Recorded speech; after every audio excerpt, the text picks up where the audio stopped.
Assalamualaikum guys. Okey. Alhamdulillah hari ni video hamba ada orang beli dengan harga 9.9 USD dolar. Alhamdulillah. Jadi video ke apa? Video tentang tu, tentang serigala berlari. Ramai-ramai lah saya serigala tu berlari tu. Alhamdulillah ada orang beli 9.9 USD dolar.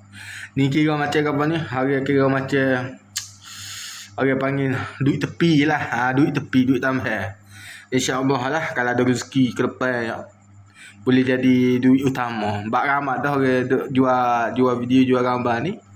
Ramai boleh jadi duit utama. InsyaAllah lah ke depan ya, kita nak apa ni, duk kumpul-kumpul stok lah, duk kumpul portfolio untuk buat biar boleh ke apa ni, tiap-tiap boleh buat topik 200 USD.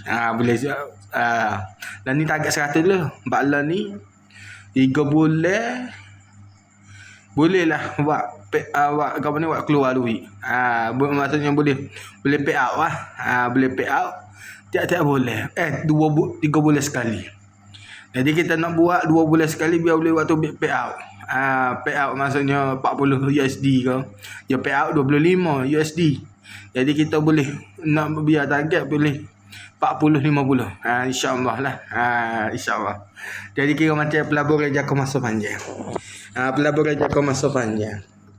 Lah ni boleh sikit-sikit. Dapat mana tahu boleh banyak. Mana rezeki ke apa. Tu so video. Video. Ada lagi. Ada stok jatuh molek boleh kena jackpot rezeki orang beli dengan harga mahal. Gambar ke, video ke. Itu pernah boleh gambar mahal. Gambar orang beli dengan seharga 24 USD. Tu jari-jari lah, jari-jari. Ada orang boleh mahal lagi sampai 200 USD ada orang beli. Tu. Tapi tengok atas rezeki jackpot lah. Jackpot kena molek tu. Kalau rezeki kita ada pada hari tu boleh mahal-mahal lah gambar. Kalau tak boleh lah sial lebih, 2 yang lebih. Tu. Dalam seminggu boleh lah 4 yang 5 yang seminggu.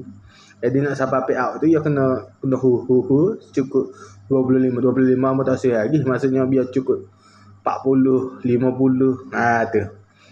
Tu alhamdulillah lah, alhamdulillah. Okey, tu sekadar untuk sharing yang pertama dalam dunia apa ni orang panggil microstock. Itu sharing pertama. Assalamualaikum. Papa Roger.